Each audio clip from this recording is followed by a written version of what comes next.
Hey everybody, Stiplin Vaughn, and we are here at the bar working, and you can hear the background noise, and it's week 4 of the NFL, and I'm going to give my predictions.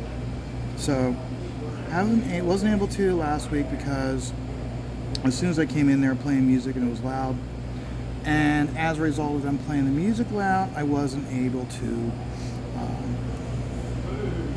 do a video unless I was yelling, and I tried it, listened to it, and it was just really bad, so I didn't do one last week at all.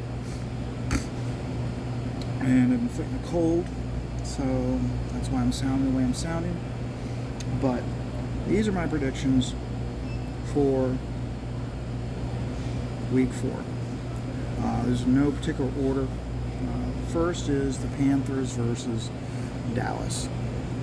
Panthers are doing very well, surprisingly. They have a very strong defense. And they're going up against the Cowboys. I'm going with the Panthers. I'm not going with the Cowboys. And it has nothing to do with the fact that it's the Cowboys and I don't like the Cowboys. I just don't see it.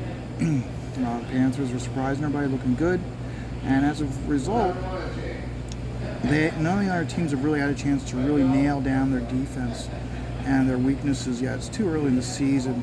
When you come on with that strong of a defense, it's really hard to get in there and find the holes. You take a look at teams in the past. I'll use the Chiefs as an example.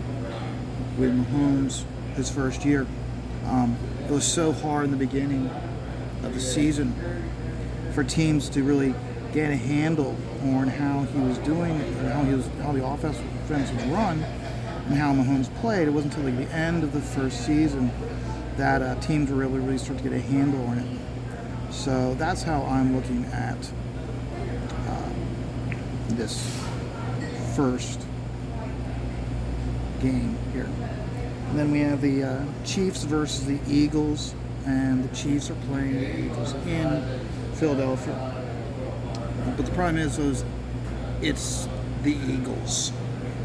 And so I see the Chiefs, the Chiefs have had a chance to address their issues. I think that they're going to rise to the challenge. They're going to be able to handle the Eagles. Then we have the Titans versus the Jets. Jets are 0-3, and Lions are 0-3. I'm sorry. The Titans at the Jets. Okay. The Jets are 0-3.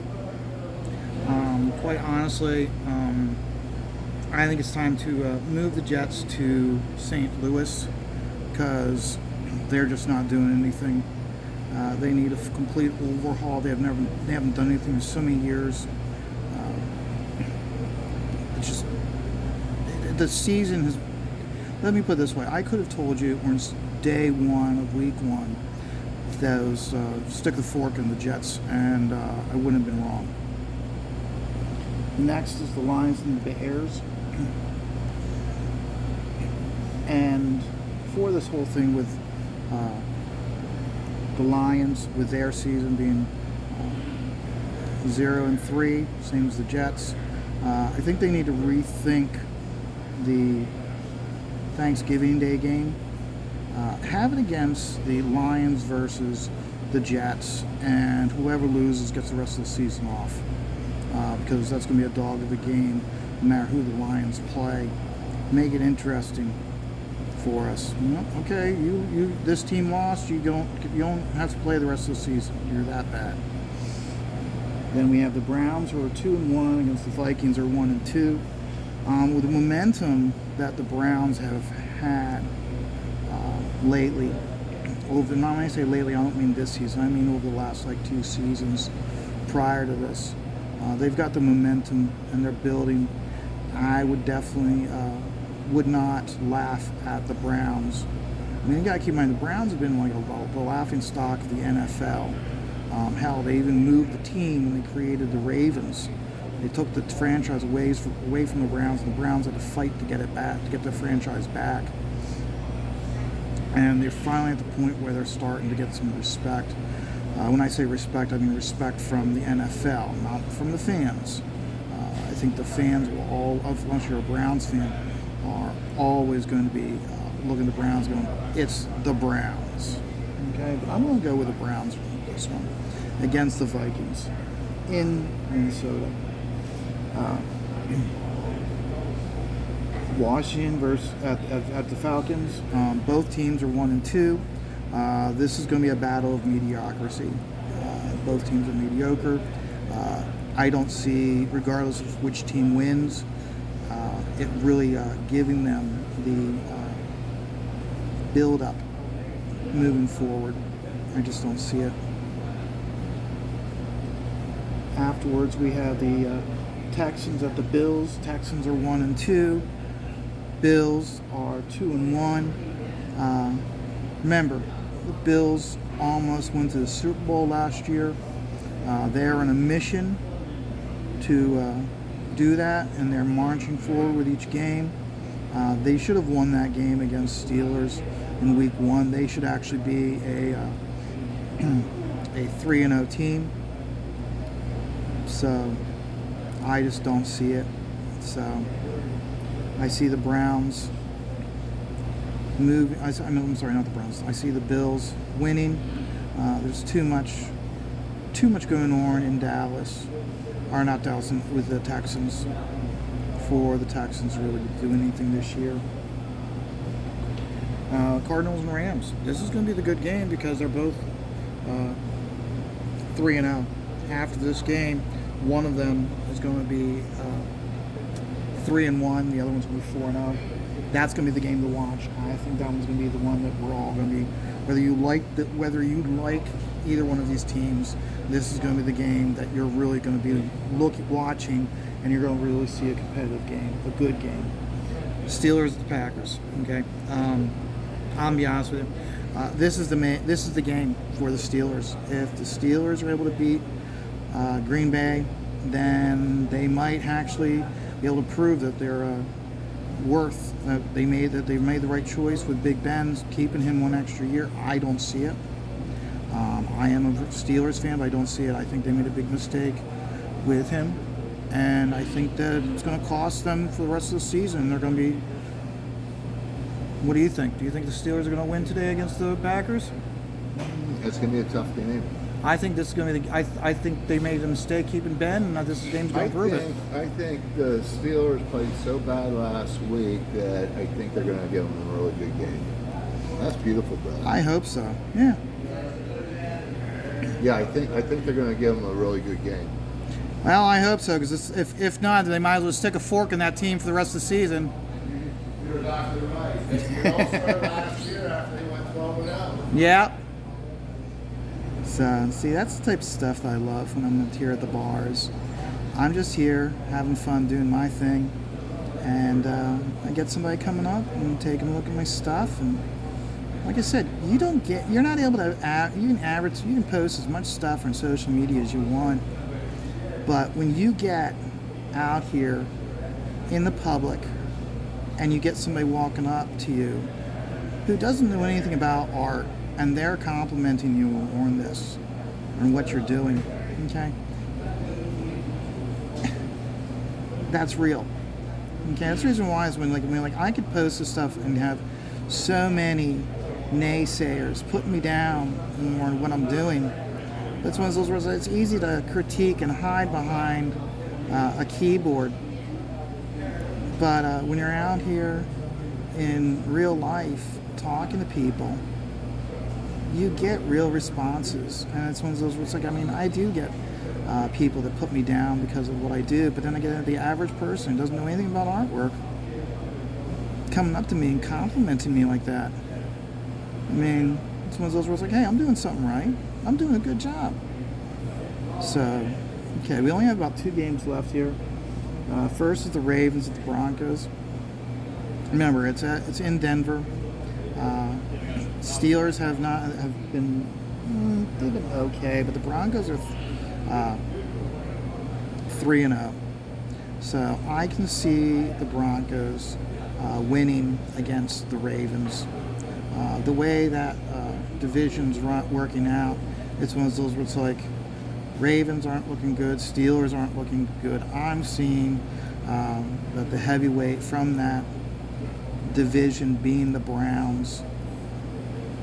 So, like I said, I'm a Steelers fan, but that's when you got to look at it from an analytical level and go, I think the Browns are the team really that are moving up in the depth chart, and the other teams are playing catch up to them right now. And you have to give them the respect that they deserve, the hard work they've been putting in. And they haven't wavered. They've maintained the exact same quarterback and coaching staff. So I think they're in the right. I don't think they're on the right path.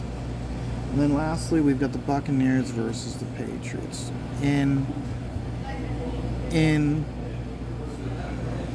Patriots in New England. Again, I'm looking at that. Buccaneers, that's your shiny sports car. The Patriots are the sedan that you beat the fuck out of to get to that sports car. And I'm talking about Brady. Okay. Instead of maintaining that sedan, they go the extra miles and working with the organization. He walked away and he ran off. It was his choice to make, and obviously right now he's proven he made the right choice. But it's one of those where it's like, if he really felt that way, he should have worked within the organization to make the organization stronger. And he should have addressed these issues that now it's coming out of the light that he's making, the remarks that he's making. So I'm not a fan of Belichick. I'm not a fan of Brady. So I really don't have much to say about this game because I don't like Brady. The only reason why the Buccaneers is doing good is because of Brady. Because they have Brady. I mean, any team that gets a superstar like that, it's going to elevate the performance of the other players. So if Brady had just retired, this could be a nothing game and no one would care about either of those two teams. It's because of Brady still playing at his age. Now, here comes the big thing: is he doing stuff to get that his body is physically able to do that? Okay, everybody's basically saying no, he's not. And then there's others going, I hope not. But if it comes out that he's been doing stuff to be able to, that's going to burst every single. It's going to validate the naysayers, and it's going to burst the Brady enthusiasts calling him the GOAT, and it's always going to linger over his performance even after he's no longer playing. So, but hopefully we'll have some good games today. I don't see, with the Steelers playing and the Ravens both playing the 4:25 game, I can see, because me living in the Harrisburg area, Harrisburg's a Ravens market, according to the NFL. Okay? Obviously, the NFL doesn't know this area, never been to this area. This area is not, I repeat, not Ravens territory. It's never been a Ravens market. The Ravens fans we have in this area have to be twice as obnoxious to make up for the fact that they know that this isn't a Ravens market, that this market was forced upon us by the NFL. And even the Patriot News in this area, Patriot newspaper, every single year just before the NFL season starts, they do an article about the fact that this is a Ravens market because the NFL tells us this is a Ravens market because of our proximity to Baltimore. Okay, but it's not. Never has been. Never will be. Okay, the NFL can shove it down our throats, and we're still going to give them the middle finger back. Okay, NFL tells us you're a Ravens market. You know what? No, NFL, fuck you. Fuck you and telling us who our team, what market this is. Okay, you can't go anywhere season round without somebody wearing Steelers gear. It'll be in the middle of the summer. It'll be in the middle of April. Okay, after the football season's over. Okay, we could have had even when we have a piss poor losing season. The day after the Super Bowl, you're still going to see people with Steelers gear walking around proudly. Okay? So, NFL, fuck you with this whole we're a Ravens mark. We never have been, never will be. Okay? So, I hope you guys enjoy the games. And I'll see you next week if I don't post anything sooner. Remember, like life, I'm just going to take it all one day at a time.